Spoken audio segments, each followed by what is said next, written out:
Yeah. Let's go. We just gotta go hard. I go the hardest.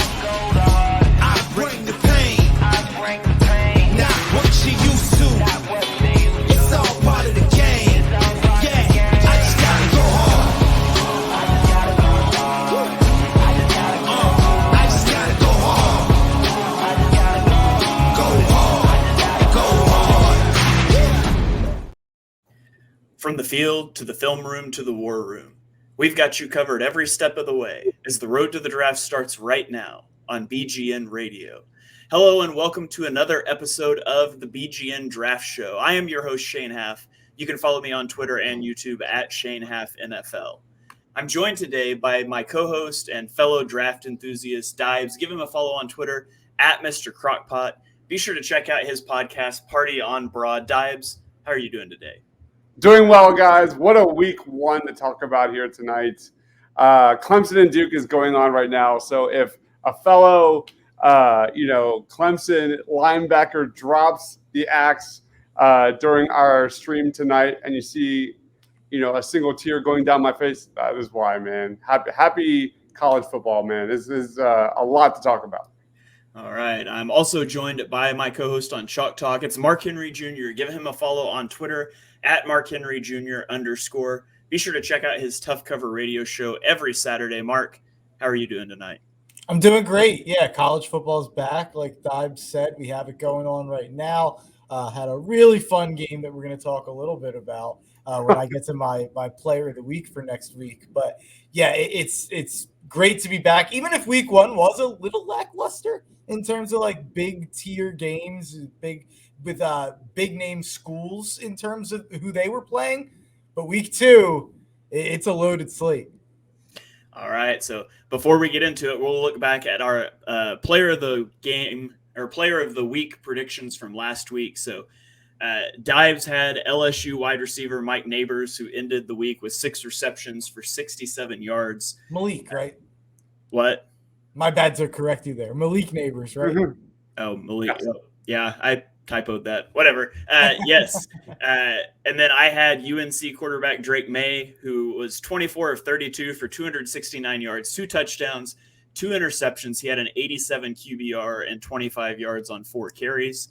And then Mark had South Carolina quarterback Spencer Rattler, who was 30 of 39 for 353 yards. He had a 44 QBR, 13 carries for negative 22 yards, which 9 of those carries were sacks because college football does the dumb thing where sacks count as rushing attempts. So we talk about it off air, and I'm the winner this week. Drake May takes first place, Neighbors takes second, and Mark takes third. So that puts me in the lead of our player of the week through 2 weeks with 3 points. Mark is in second at 2. Deibs is in third at 1. So that was last week's player of the weeks. We're going to make predictions again, but before we get to that, we're going to hop into our Eagles prospect profiles. We're going to each give you guys somebody you can keep an eye on this week. So let's talk Eagles targets of the week.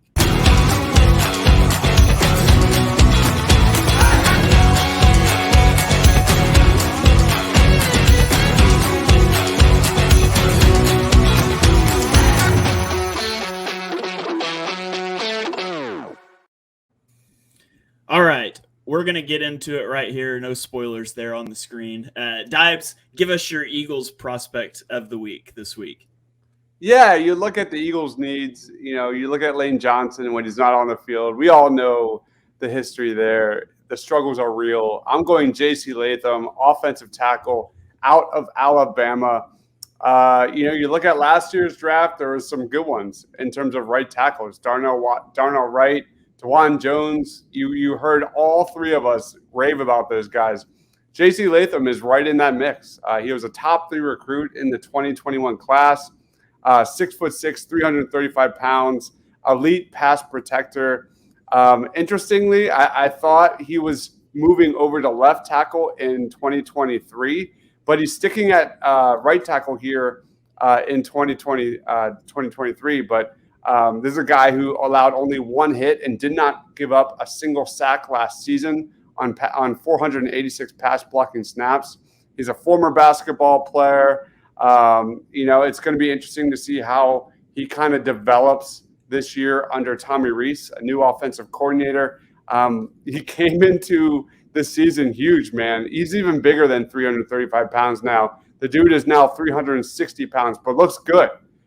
So J.C. Latham is a guy that I have projected in the top 20 of the draft. The Eagles currently have, 3 picks in the first 2 rounds as it stands. Could they move up maybe just a little bit? Or maybe this guy falls in their laps? I don't know. But I think Howie has always got his, eye on the prize 2-3 years from now. And Latham is absolutely on the Eagles' radar. Yeah, and if you guys are watching one of the biggest games of the week, and we'll get to it here in a minute, but the game of the week's got to be Texas at Alabama. And so if you're watching that game, keep an eye on Latham on the right side of that Alabama offensive line. Mark, I think you've got a player of the week for us an Eagles prospect of the week for us from that same game. So I'll let you take the floor here. Spill the beans. Who are you watching on Saturday? Breaking news. Alabama has multiple draft prospects on their team. I can't believe it personally. It's a shocker. But yeah, I'm going to go to the other side of the ball, and I'm going to go to cornerback. And I'm going to go to a guy who's on the all-name team of all time in Kool-AID McKinstry. The guy, that's A+ name right there. And if you look at the pedigree, it's A+ pedigree there for Kool-AID McKinstry as well. He was a 4-star recruit by ESPN, top 40 recruit from ESPN. He was a 5-star recruit by 24/7 Sports, and he played right away as a freshman. You've got to be pretty talented to get on the field as a freshman, especially as a DB at Alabama under Nick Saban. Nick Saban's not just trotting out dudes to play corner who don't know his system and who can't play and can't learn fast. So I think that's a positive on McKinstry. Really, really fast. The dude is just blazing fast, 6'1", pretty good length, and hasn't shown a ton of ball skills. But the 2 picks that he does have both been really impressive. One was like a perfectly read slant, and one was a perfectly, executed jump ball when he went up and got it. Played full-time as a freshman, and like I said, but really why McKinstry is an NFL draft prospect is how good he was as a sophomore in 2022. He had, like I said, a pick, but he had 13 pass breakups and a QB rating when targeted of 59. So he's going to get tested this week against Texas, Xavier Worthy, and that passing game with Quinn Ewers.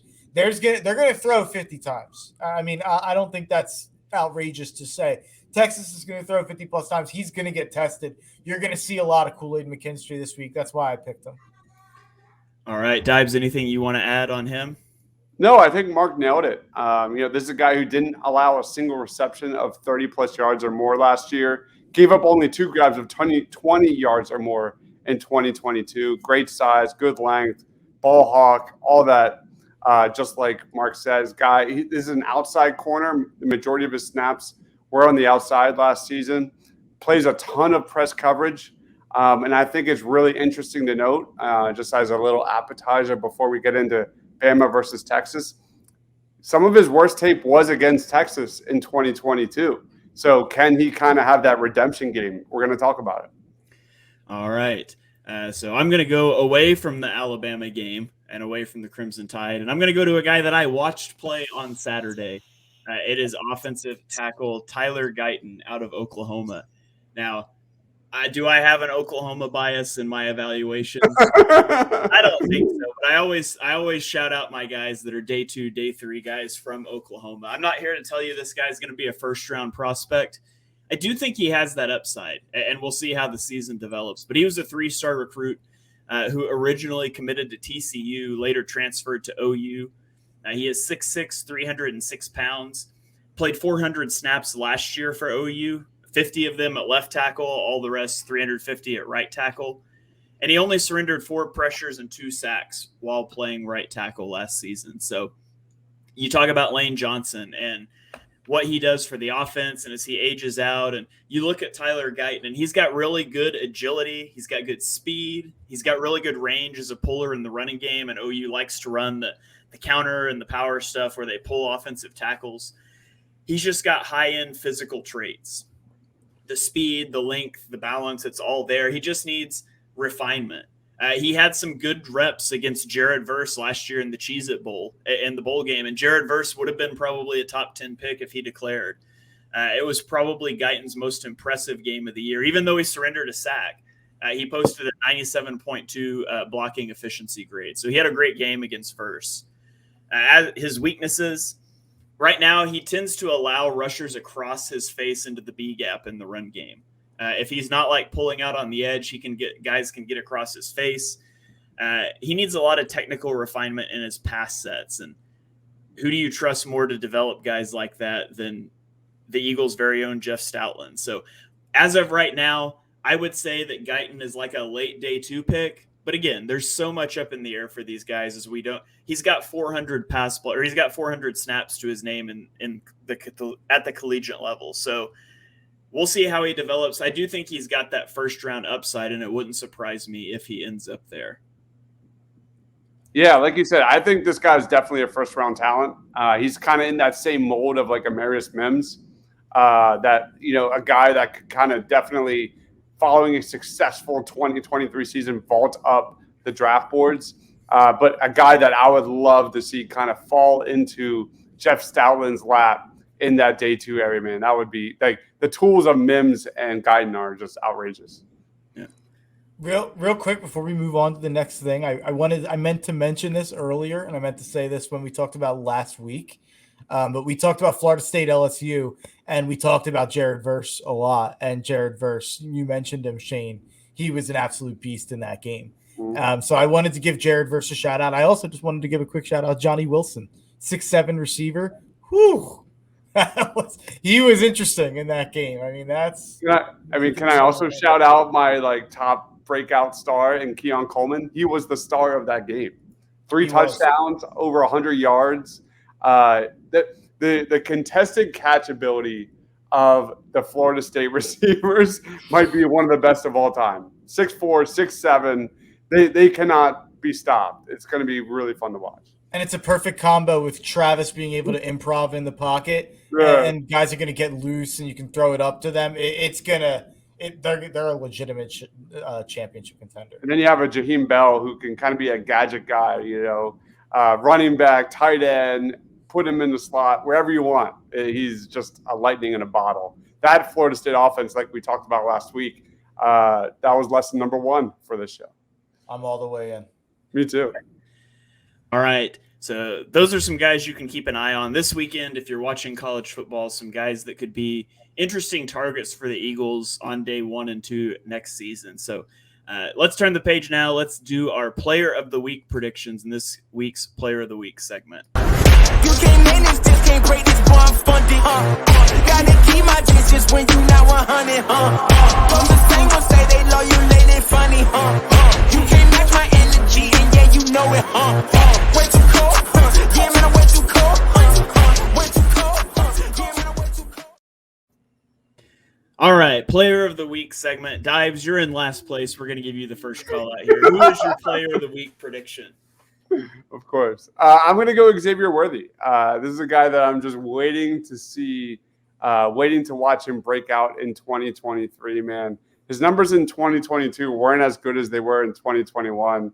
His average depth of target was night and day different, man. You saw kind of Texas utilize this guy as more of a downfield threat last year compared to the year prior, whereas this guy is one of the most, elite weapons after the catch. You look at his numbers as a true freshman, 526 yards after the catch. That was the 10th most in the Power 5 at his position. I want to kind of see what this guy's got in that area. I want to see Quinn Ewers get the ball to Xavier Worthy and get him in space. The good news is Xavier Worthy has 7 receptions for 90 yards in a week 1 decisive victory over Rice. 12.9 yards per reception is pretty good. But you also look at the negative side. Quinn Ewers also had 4 throws of 20 yards or more, and they all missed in week 1, missing on all 4. And 2 of those went to Worthy, and they were all underthrown. So I think the point is that Quinn Ewers had a really strong day, but the chemistry between Xavier Worthy and Quinn Ewers is still a work in progress. And, I think that is the difference. Xavier Worthy, the chemistry between Quinn Ewers and Worthy goes as Texas goes and vice versa. So I want to see Xavier Worthy take that next step and become a first-round talent because I think he does have that upside. So Xavier Worthy is my player of the week prediction. It's a tough matchup with Alabama. I expect, like Mark said, that Quinn Ewers will be throwing the ball a ton. So I think a fair bulk of the targets will go to Xavier Worthy. He's my player to watch. Mark, do you have something to throw in there? Yeah, my player of the week isn't in Alabama, Texas, but I've kind of went back and forth on Texas all offseason, and it's always a big argument in college football circles. Is Texas back? Are they going to be back? And, obviously this is a huge game to that question. And obviously you don't just have to win. They're a 7-point underdog at Alabama. It's not easy to win, but you have to go in there and show as impressive as a showing as they did while Ewers was healthy in the game they played against Alabama last year. I have questions. People are saying this is the year Texas takes the next step to be a full-on title contender and to be fully back. They lost Bijan Robinson, and I know this isn't 1995 running back isn't the end-all be-all, but am I supposed to believe that Texas is supposed to replace a generational player like Bijan like that just in that quickly? I know they have good recruits, and I know that they have a lot of talent. They had Worthy and Ewers last year though with Bijan. You need a lot of improvement, and that's not impossible. Ewers is so young; he's probably 20 years old, so he obviously can be a lot better than he was last season. But I have questions. People are just assuming Texas is going to take that next step. I think Alabama wins this game. I lean towards taking the 7 points. I don't love it; it's a lot of points. Texas does have a good offense, but they lost a lot of talent. And not just Bijan. They lost Roschon as well. They lost some other talent on the defense. So I'm scared of Texas and people kind of falling for the same old Texas tricks that I know Shane Haff is familiar with there in Oklahoma. Horns down. I'll horns down. We can do that without getting flagged on the podcast. So, God, are you willing to horns down? Or no? Sure, why not? Go. I don't care. I need to wear my OU hats on these podcasts. So, all right. So, Mark, who is your player of the week prediction? You said you're going outside of Alabama, Texas. Who are you going with? Yeah, it's almost a little bit of looking back to last week instead of looking forward to this week. Although I will say, Colorado does have a big game this week against Nebraska, but I'm going with the story of week 1, and I'm going with Travis Hunter. Let me frame it like this. Deion Sanders is like an American icon. I asked my mom if she knew who Deion Sanders was. She did. That's how well-known Deion Sanders is. Deion Sanders' son plays quarterback on Colorado, and he threw for 520 yards. And he was the star from the game. He wasn't the takeaway. It was Travis Hunter. That's how impressive Travis Hunter was, playing both ways, playing receiver, playing corner. And he's kind of football Ohtani in a way that we haven't seen recently in college football. And for Shane, I know he's not a baseball fan. Shohei Ohtani, the player who plays, pitches, and he hits. I know who he is. I was like, I don't know if I have to. I don't live under a rock. I just don't follow baseball like I do football.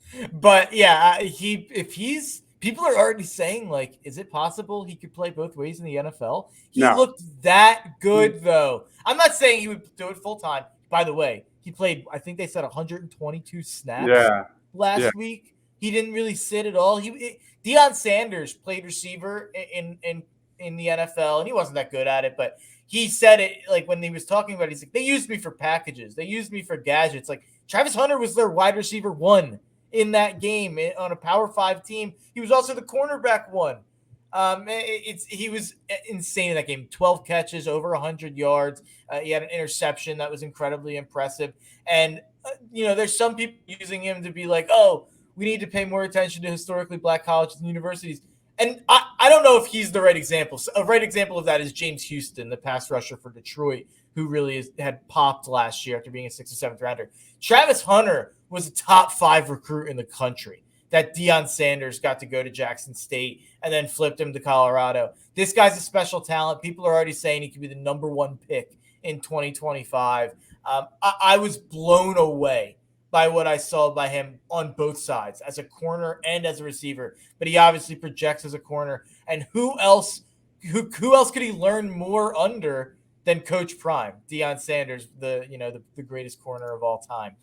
So yeah, I Travis Hunter. The only problem with Travis Hunter, watch him now while you can, because I think people are going to stop throwing his way. People are not going to throw that side of the field. Colorado, there's no way the other side of the field's that good. The rest of that defense looked terrible. People are going to stop throwing at him at all. So you're going to have to watch him on offense, because I don't think there's going to be much to watch on defense. They'll throw at him on offense. Yeah, that's for sure. I know you follow a lot of the gambling stuff. Did you track the line movement on the Colorado-Nebraska game? Yeah. Where did it? I know it's at like 3 now. I know Colorado 3. They were an underdog. How big was the swing? They were getting 8.5 points, and then after they beat TCU, it swung to like they're giving 2.5 or 3, depending on where you look. Like, that's insane. That's like an 11.5 point swing. That's insane. Yeah, no, you don't see that very often. It scares me away from betting it, to be honest. That's a game that I wouldn't touch with a 10-foot bowl, to be quite honest. But I'm rooting for Deion. And it's honestly, I was shocked. Like, the reaction to that game feels like the country was rooting for Deion. Yeah.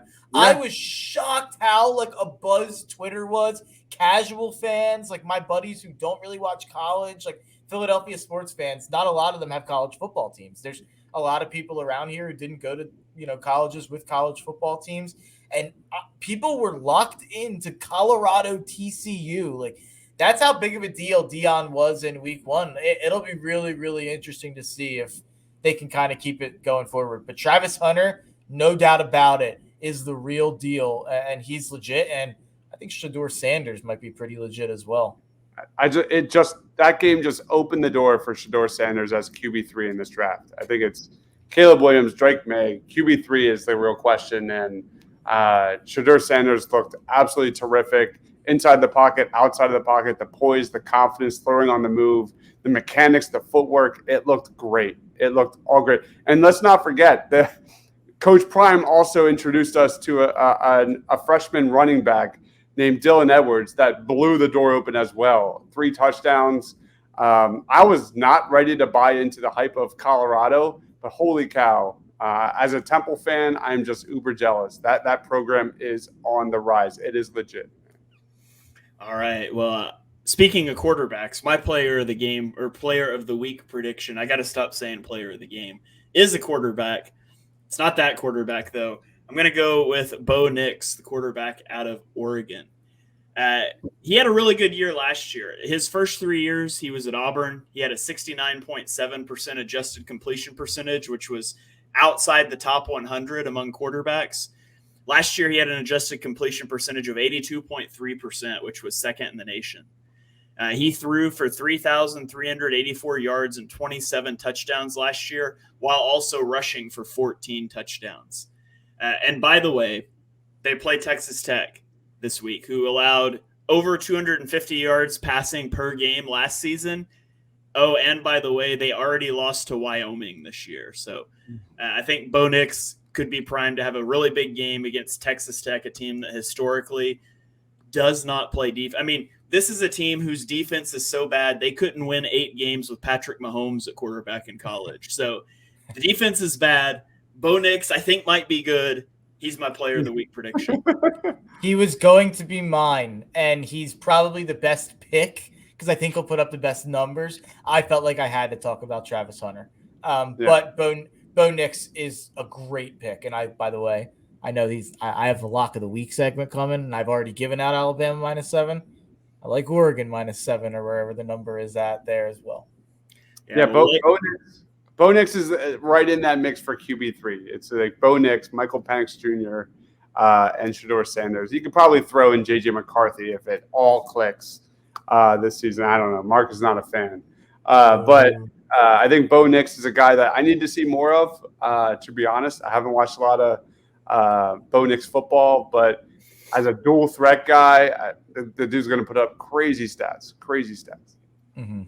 All right. Well, Mark, you mentioned it. We're going to go to your lock of the week, and then we'll get into our game of the week briefly. What's your lock of the week this week? My lock of the week is actually going to be a weird game. It's Cal versus Auburn, two teams that don't play very often. Auburn doesn't go out to California very often to play in Berkeley. And I don't think either of these teams are very good. Both of these teams put up a lot of numbers in week one against bad teams. But give me Cal +7 against Auburn. And the reason is their head coach, Justin Wilcox, doesn't win a lot of games necessarily.